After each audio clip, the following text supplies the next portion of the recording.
Je reviens aujourd'hui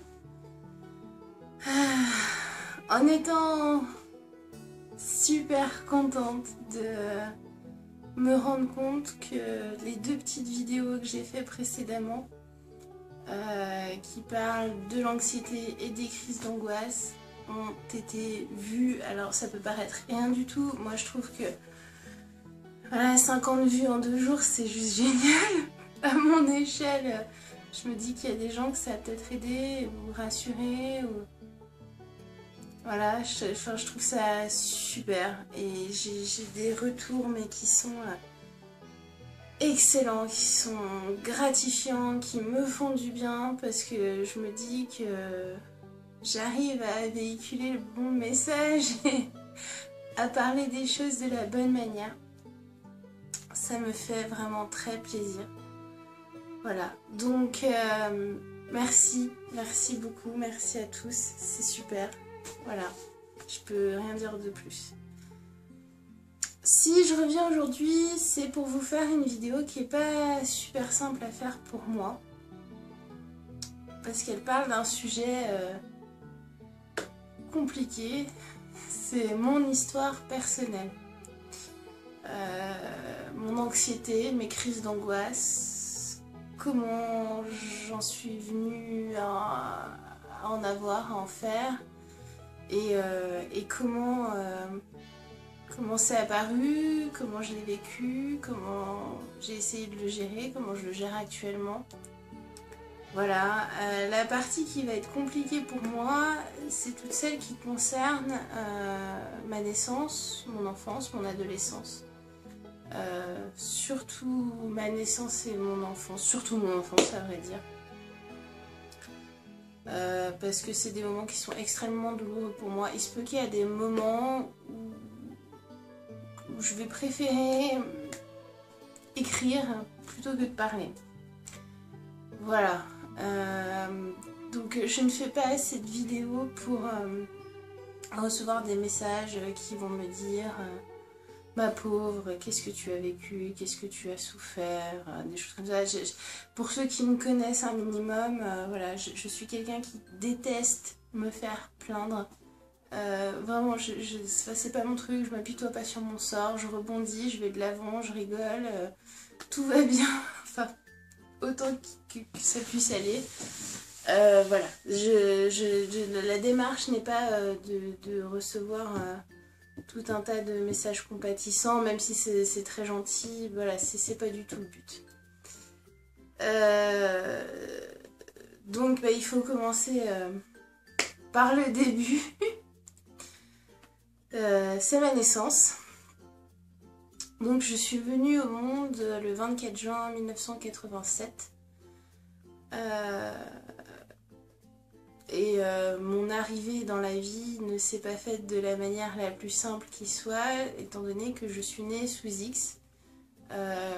Donc ma mère biologique, la femme qui m'a mise au monde, n'a pas pu ou n'a pas voulu me garder à ses côtés. Ce qui est un choix qui peut être très respectable et très courageux. Voilà, je ne suis plus dans une démarche de colère à ce niveau-là. Enfin voilà, c'est quelque chose que j'ai accepté. Ça arrive quoi. Voilà. Suite à ça, à l'âge de 5 mois, j'ai été adoptée par un couple où il se trouve que ma mère adoptive avait des gros soucis psychologiques elle aussi. Chose que l'aide sociale à l'enfance n'a pas détectée et à mon sens ils ont réellement manqué à leur devoir en plaçant un enfant quel qu'il soit dans une famille aussi problématique, dirons-nous, même si très aisée financièrement. Malheureusement l'argent ça ne fait pas tout, loin de là. Donc entre le moment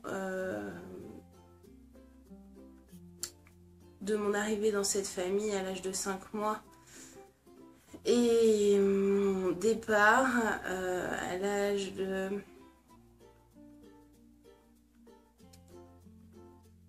12-13 ans, je dirais. Voilà, je sais pas, peut-être que je me trompe d'une année. En montant de manière constante, j'ai subi des choses qu'aucun enfant ne devrait subir, enfin, voilà, quel qu'il soit, en sachant que cette femme, qui, je m'en rends compte maintenant, j'ai bientôt 30 ans, je suis moi aussi maman, et voilà, je ne dis pas que tout ce qu'elle a fait est excusable, loin de là. Je pense qu'elle était très malade, je pense qu'elle a sûrement subi des choses, elle aussi, enfant, qui n'ont pas été simples, j'en sais rien. Je pense qu'elle n'était pas prête à adopter, je pense qu'elle n'était pas prête à adopter une fille, encore plus, et encore plus une fille qui ne lui ressemblait pas physiquement, étant donné que j'ai la peau très mate, je suis très brune, enfin voilà, je ne ressemblais pas à cette femme du tout. Il est des flagrants que elle et moi n'avons pas de lien sanguin, et je pense que ça l'a profondément déçue. J'ai subi tout un tas de choses, voilà, et plus ça allait, plus j'allais mal, plus je le manifestais par des choses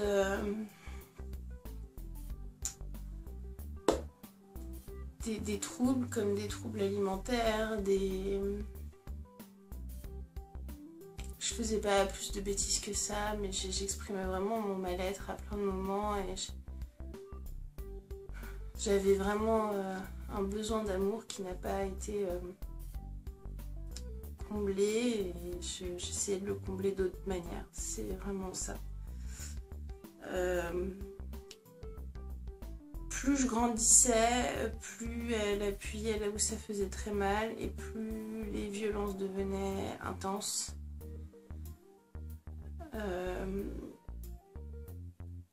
Voilà, elle avait vraiment comme but de me faire mal, psychologiquement et physiquement.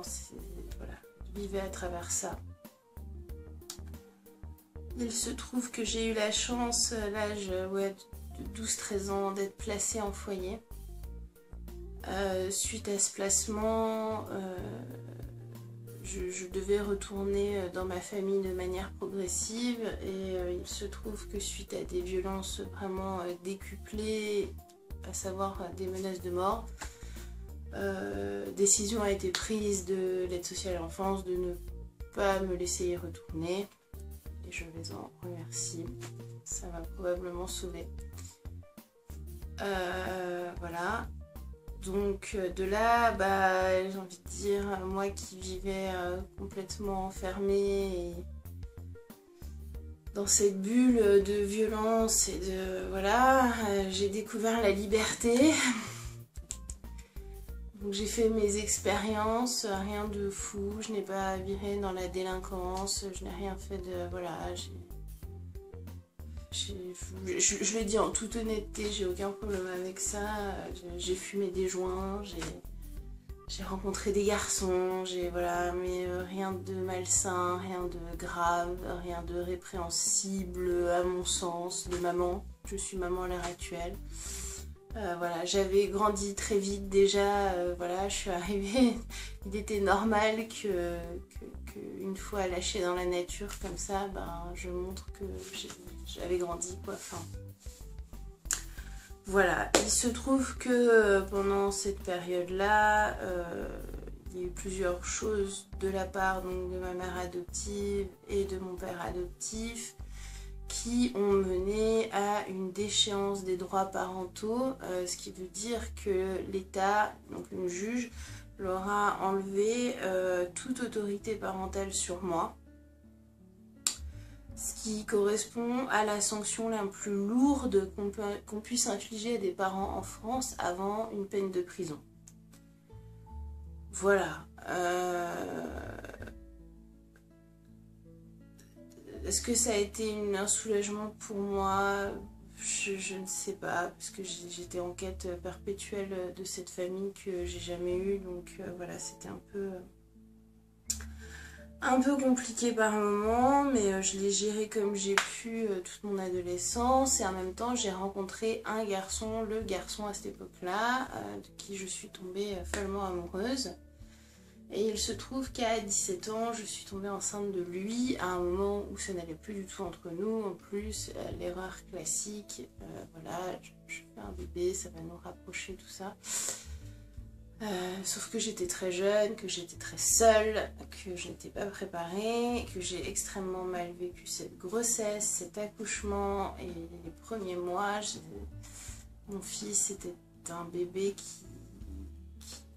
qui a fait une entrée dans la vie fracassante avec un accouchement extrêmement compliqué, extrêmement long, extrêmement douloureux, extrêmement traumatisant. Et ces premiers mois de vie ont été épuisants pour moi, moralement, physiquement, psychiquement. Ça a été, voilà.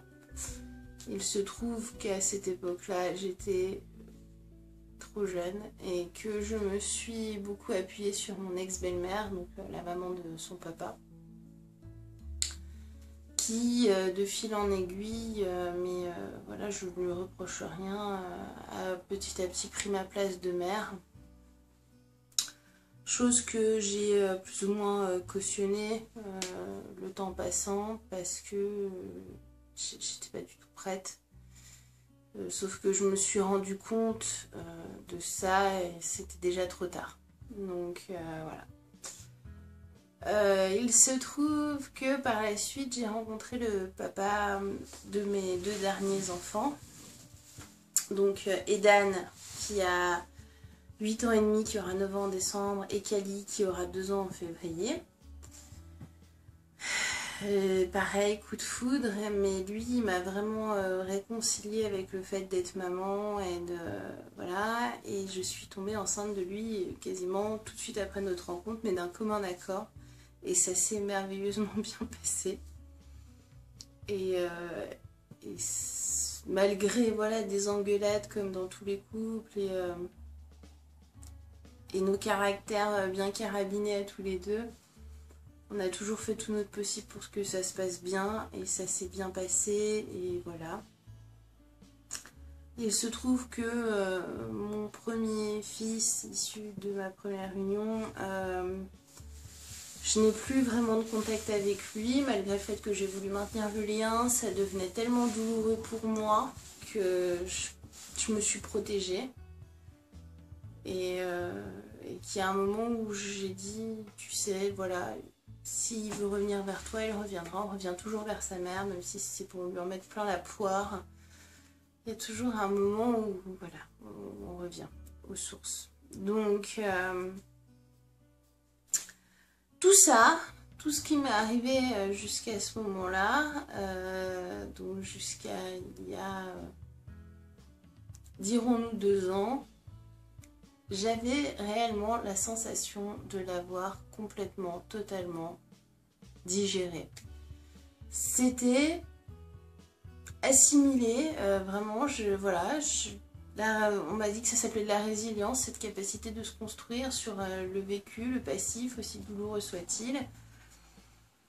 J'ai toujours rebondi à tel point qu'à certains moments, même moi, ça m'a fait cogiter. Je me suis dit, mais comment tu peux accepter ces choses-là? Voilà, une fois la peine passée qui ne durait pas, vraiment, je repartais de l'avant sans problème, je passais à autre chose, pas de soucis, voilà.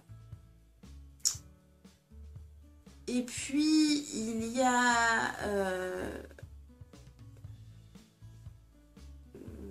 Edan avait 7 ans, allait avoir 7 ans. Ouais, nous avons décidé avec son papa de refaire un enfant parce qu'à ce moment-là, sa situation professionnelle me le permettait. Et je suis tombée enceinte, j'étais ravie, j'étais convaincue que c'était un garçon et c'était merveilleux et voilà. Et puis il est arrivé une échographie où on a vu que c'était une petite fille. J'ai pleuré de joie, j'étais contente et en même temps j'étais totalement terrorisée. Pourquoi? J'ai jamais trop su me l'expliquer. Ça a vraiment véhiculé en moi une peur, mais intense. J'ai vécu cette grossesse plutôt paisiblement, malgré quelques petits soucis voilà, de grossesse, enfin c'est rien de fou. J'ai accouché de la manière la plus naturelle que j'ai pu, enfin ça s'est vraiment déroulé comme je l'ai voulu. J'ai eu un souci dans la foulée qui s'appelle une rétention placentaire. Pour les mamans, vous saurez peut-être de quoi je veux parler. J'ai perdu beaucoup de sang, j'ai subi une petite anesthésie générale, voilà, pour qu'on m'aide à dégager ce placenta qui ne voulait pas partir et qui me faisait perdre beaucoup de sang. Et après ça, j'ai eu une suite de couches plutôt compliquées parce qu'il fallait venir exercer des pressions sur mon ventre pour dégager ce qui pouvait rester. Enfin voilà, c'est pas très glamour, mais c'était extrêmement douloureux, extrêmement fatigant. C'est de mes 3 grossesses, c'est celle où j'ai été le plus fatiguée et le plus dans la douleur dans tous les 2 mois qu'on suivit. Kali est une petite fille et a toujours été depuis qu'elle est arrivée, une petite fille extrêmement vive, extrêmement éveillée, extrêmement intéressée par tout ce qu'il y a, tout ce qui bouge, tout ce qui est autour d'elle. Elle est intense dans tous ses actes, dans tout ce qu'elle fait. Elle rit de manière intense, elle pleure de manière intense, elle s'intéresse de manière intense. C'est très impressionnant. Il se trouve que je n'ai absolument pas de famille, qu'on est un peu seul au monde vraiment, et que pendant toute cette première année de vie, j'ai vraiment épuisé mes batteries. Mais sans m'en rendre compte, j'avais l'impression que je reprenais tout le temps le dessus, qu'il n'y avait pas de soucis, que c'était juste un peu de fatigue, un peu de fatigue, un peu de fatigue. Et puis Kali allait fêter ses 1 an. À ce moment-là, on a déménagé. Et ça a commencé à tourner au vinaigre pour moi.